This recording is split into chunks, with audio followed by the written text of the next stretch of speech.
ओम अज्ञानतिमिरन्धस्य ज्ञानञ्जनशलाखया चक्षुरुन्मीलितं येन तस्मै श्रीगुरुवे नमः। नमो विष्णुपदाय कृष्णपृष्ठाय भूतले श्रीमते भक्तिवेदान्तस्वामिनिति नामिने। नमस्ते सरस्वते देवे गौरवाणी प्रचारिणे निर्विशेष शून्यवादी पाश्चात्य देश तारिणे। जय श्री कृष्ण चैतन्य प्रभु नित्यानंद श्री अद्वैत गदाधर शिवासदि गौर भक्त वृंद। हरे कृष्णा कृष्ण कृष्णा हरे हरे, हरे राम राम राम हरे हरे। हरे कृष्ण। तो युधिष्ठिर महाराज के पहले प्रश्न का उत्तर तो उन्होंने दे दिया नारद जी ने। अब उन्होंने दूसरा प्रश्न ये भी पूछा था कि वेना जैसे जो राजा थे वो भी भगवान से द्वेष रखते थे, लेकिन वो तो नरक लोक में गया। राजा वेना जैसे, जबकि शिशुपाल उसने जब भगवान से द्वेष रखा तो उसको तो मुक्ति की प्राप्ति होगी। तो नारद जी अब अपना निष्कर्ष बताते हैं, कंक्लूजन बताते हैं। देखिए वो क्या कहते हैं। तस्मात इसलिए के नापी मतलब किसी भी प्रकार से, कैसे न कैसे करके, के नापी उपाय न किसी भी उपाय से, मनः कृष्णो निवश्येता मन को भगवान कृष्ण में लगाना वो इंपॉर्टेंट है। राजा वेन ने अपने मन को भगवान में नहीं लगाया। शिशुपाल किसी न किसी प्रकार से द्वेष के कारण हमेशा भगवान के बारे में सोचता था, लेकिन राजा वेन अपने मन में भगवान के बारे में, अपने शब्दों में भगवान के बारे में किसी भी प्रकार से उसका भगवान से ऐसा कोई लेन देन नहीं था। तो दोनों में बहुत अंतर है। अब नारद जी बड़ी महत्वपूर्ण बात कहते हैं। अब ये बताते हैं कि ये शिशुपाल और दंतवक्र जिनका जन्म अब युधिष्ठिर महाराज के एक प्रकार से संबंधियों के रूप में हुआ है, क्योंकि युधिष्ठिर महाराज की जो जिन्हें हम कहते हैं ना आंटी, उनके पुत्र हैं शिशुपाल मां की तरफ से। तो इसलिए एक प्रकार से उनके भाई के रूप में, उनके सगे संबंधी के रूप में है, कजिन जिन्हें कहते हैं। तो अब वो उनके बारे में बताते हैं कि ये शिशुपाल और दंतवक्र ये हैं कौन। तो नारद जी कहते हैं कि असल में ये दोनों शिशुपाल और दंतवक्र जो हैं ये भगवान के पार्षद हैं। वैकुंठ लोक के दो पार्षद जय और विजय। आज भी अगर आप किसी विष्णु मंदिर में जाते हैं, भगवान कृष्ण के मंदिर में जाते हैं, तो कई जगहों पर आपको मंदिर के द्वार पर, खासकर दक्षिण भारत में अगर आप जाएंगे तो दो द्वारपाल आपको जो है दिखेंगे। जय और विजय वो द्वारपाल हैं। तो ये कहते हैं, युधिष्ठिर महाराज को बता रहे हैं नारद जी कि ये असल में जय और विजय हैं, जो एक ब्राह्मणों के शाप के कारण उनको ये जन्म लेना पड़ा, शिशुपाल और दंतवक्र के रूप में। तो इसके कारण ये शिशुपाल भगवान से द्वेषी बना, क्योंकि उनका जन्म जो है एक प्रकार से शापित जीवन था। तो अब ये सुनकर के युधिष्ठिर महाराज, उनको बड़ा आश्चर्य होता है। तो युधिष्ठिर महाराज कहते हैं कि भगवान के जो पार्षद होते हैं वो तो भगवान की भक्ति में लगे रहते हैं, उनका मन तो हमेशा भगवान में लगा रहता है, उसके कारण ही वो भगवान के पार्षद बन पाए हैं। तो भला भगवान के जो पार्षद हैं उनको कौन शापित कर सकता है? बड़ा महत्वपूर्ण प्रश्न पूछा है। भगवान के पार्षद कोई ऑर्डिनरी थोड़ी है। जय और विजय कोई सामान्य व्यक्ति नहीं है, वो भगवान के वैकुंठ लोक के द्वार पालक हैं। तो भला ऐसे महान व्यक्तियों को, ऐसी महान आत्माओं को कौन व्यक्ति शापित कर सकता है? दूसरा वो पूछते हैं, और कौन व्यक्ति ऐसा है जिनके अंदर में इतना बल है कि वो भगवान के दूतों को, भगवान के पार्षदों को भी शाप दे सकते हैं? तो ये मेरी बात समझ में नहीं आई, कृपा करके मुझे ये समझाइए।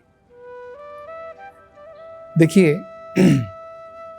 भगवान भगवद गीता में क्या बताते हैं, क्योंकि यहां पर युधिष्ठिर महाराज कह रहे हैं कि भगवान के पार्षद शापित होकर के संसार में आना पड़ा, ये कैसे संभव हो सकता है?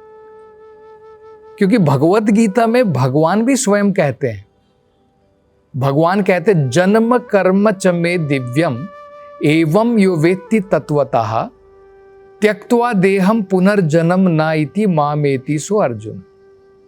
भगवान कहते हैं जिस व्यक्ति ने मेरे जन्म और कर्म को सही प्रकार से समझ लिया है, शरीर छोड़ने के बाद वो मेरे धाम वापस आ जाता है, पुनर्जन्म नहीं होता है।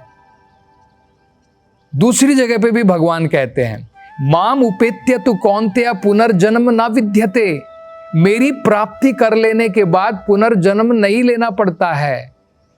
तो अब युधिष्ठिर महाराज को बड़ा आश्चर्य है, इनको दोबारा जन्म कैसे लेना पड़ा, ये मेरी समझ में नहीं आ रहा। युधिष्ठिर महाराज जो है ये नारद जी से पूछ रहे हैं, क्योंकि नारद जी ने बताया कि ये कौन थे, जय, ये जो शिशुपाल और दंत वक्र हैं जिनको मुक्ति की प्राप्ति हुई, ये कौन थे? उन्होंने बताया ये तो जय और विजय थे, भगवान के द्वार पालक थे। तो युधिष्ठिर महाराज पूछ रहे कि अगर वो द्वार पालक थे, भगवान के वैकुंठ धाम में थे, भगवान तो भगवद गीता में कहते हैं मेरी प्राप्ति के बाद में दोबारा जन्म लेने की जरूरत नहीं पड़ती है, और यहां पर हम देख रहे हैं कि जय और विजय को जो है शिशुपाल के रूप में जन्म लेना पड़ा। तो ये प्रश्न जो है वो पूछ रहे हैं। अगला प्रश्न वो करते हैं, वो कहते हैं कि हे नारद जी, कृपा करके मुझे ये बताइए कि ये जो भगवान के पार्षद होते हैं, जो वैकुंठ धाम के वासी हैं, जितने भी वैकुंठ लोक के वासी हैं, उनका शरीर तो पूर्णतया आध्यात्मिक होता है, उनका शरीर तो भौतिकतावाद से नहीं बना होता है, उनका शरीर ये पंच धातुओं का थोड़ी बना है, वो तो सच्चित आनंद स्वरूप है। जैसे भगवान सच्चिद आनंद स्वरूप है, भगवान के पार्षद भी सच्चिद आनंद स्वरूप है। फिर भला ये कैसे संभव हुआ कि भगवान के पार्षदों को ये भौतिक शरीर धारण करना पड़ा? क्योंकि उनका शरीर तो आध्यात्मिक है, उनको तो भौतिकतावाद से कोई लेना देना नहीं है। फिर भला ये कैसे संभव हुआ कि उनको जो है इस भौतिक संसार में आकर के एक भौतिक शरीर प्राप्त करना पड़ा? तो ये बातें बहुत समझने लायक है। बड़ी महत्वपूर्ण प्रश्न जो है महाराज युधिष्ठिर पूछ रहे हैं, और उसका उत्तर नारद जी धीरे धीरे क्रमशः देने वाले हैं। सबसे इंपॉर्टेंट महत्वपूर्ण बात जो यहां पर प्रसंग है ये समझने का है कि असल में जय और विजय, ये जो भगवान के पार्षद हैं, जो वैकुंठ लोक के द्वार पालक हैं, गुणों में ये भगवान के समान है। भगवान और भगवान के पार्षद, जिस प्रकार से अग्नि है, अग्नि की चिंगारी है, चिंगारी में वही गुण होते हैं, मात्रा कम होती है, अन्यथा गुण वही है। तो जिस प्रकार से भगवान इस भौतिक संसार में जन्म नहीं लेते हैं, उनको अजा कहते हैं, भगवान अपने ओरिजिनल स्वरूप में आते हैं। ठीक इसी प्रकार से भगवान के जब भक्त आते हैं, वो भी भगवान की अंतरंगा शक्ति, जिसे योग माया शक्ति कहते हैं, उनके द्वारा ही भगवान के आज्ञा पर वो आते हैं। भगवान के कहे अनुसार, भगवान के कार्य को संपन्न करने के लिए किसी कार्य से, भगवान के कुछ कार्य से आते हैं। तो जय और विजय असल में यहां पर अपने आप नहीं आए।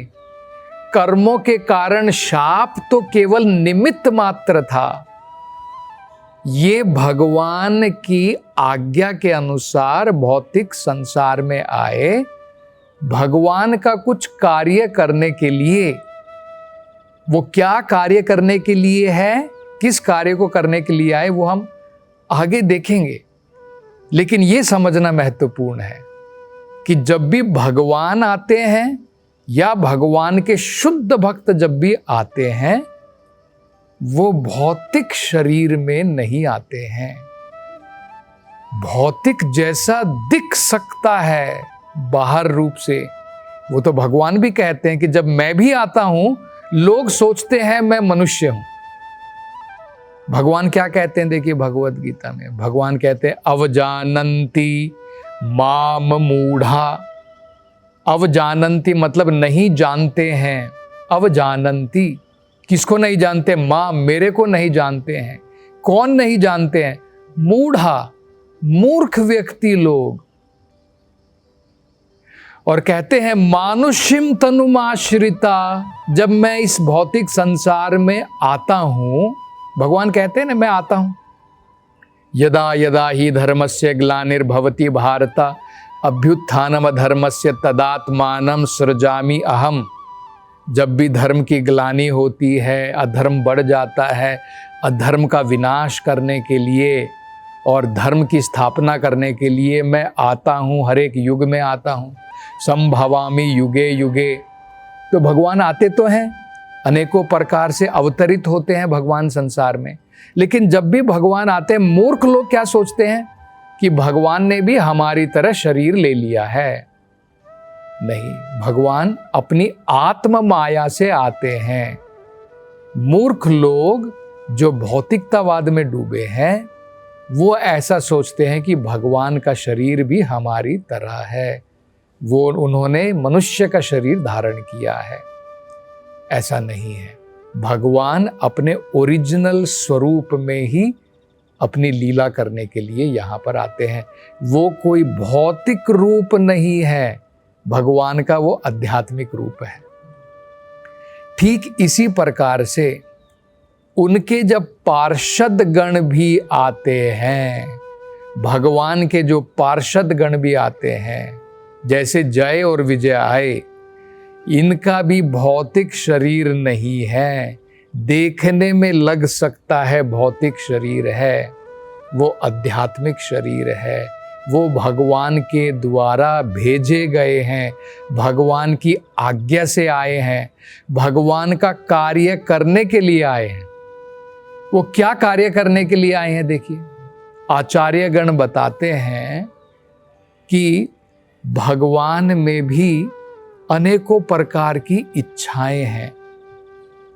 जीवित का मतलब होता है जिसमें जीवन है, उसमें इच्छा होती है। मूर्ख लोग सोचते हैं आध्यात्मिक जीवन का मतलब है कोई इच्छा नहीं रह जाती, इच्छा शून्य हो जाती है। नहीं, ऐसा नहीं है। अगर इच्छा 0 हो जाए, शून्य हो जाए, तो हमारे में और पत्थर में क्या अंतर रह जाएगा? जीवन में और निर्जीव चीजों में यही अंतर है। चेतना और इच्छा शक्ति, कर्म करने की शक्ति, वो उसमें नहीं होती, निर्जीव चीजों में नहीं होती है। तो अंतर ये होता है, भौतिक इच्छाएं शून्य हो जाती हैं, आध्यात्मिक इच्छाएं होती हैं। तो भगवान में भी अनेकों प्रकार की भगवान की इच्छाएं हैं। भगवान जब युद्ध करना चाहते हैं, जैसे देखिए कई बार राजा जो है वो भी अपने लोगों से मल्ल युद्ध करता है, असल का युद्ध नहीं है। दुश्मन के साथ युद्ध अलग होता है, लेकिन कई बार वो पहलवान की तरह मल्ल युद्ध करना चाहता है। जैसे कंस कई बार चाणूर और मुष्टिक के साथ में उनको कहता था, तुम मेरे दुश्मन की तरह बन जाओ और मेरे साथ मल्ल युद्ध करो, रेसलिंग करो। इसी प्रकार से भगवान की भी इच्छा होती है, भगवान भी अपना शौर्य दिखाना चाहते हैं। तो जब भगवान की ये इच्छा होती है, उनकी इच्छा पूरी करने के लिए भगवान के शुद्ध भक्त ही एक पात्र ले लेते हैं, रोल ले लेते हैं। कंस का, शिशुपाल का, हिरण्यकशिपु का, हिरण्याक्ष का, ये भगवान के कार्य के लिए आए थे। इनका 4 कुमारों का शाप तो केवल निमित्त मात्र था। तो किस प्रकार से वो शापित हुए, इसकी अब थोड़ी जो है बिल्कुल छोटे हिसाब में नारद जी अब उसके बारे में बताएंगे, जिसकी चर्चा हम अगली कथा में करेंगे। हरे कृष्णा।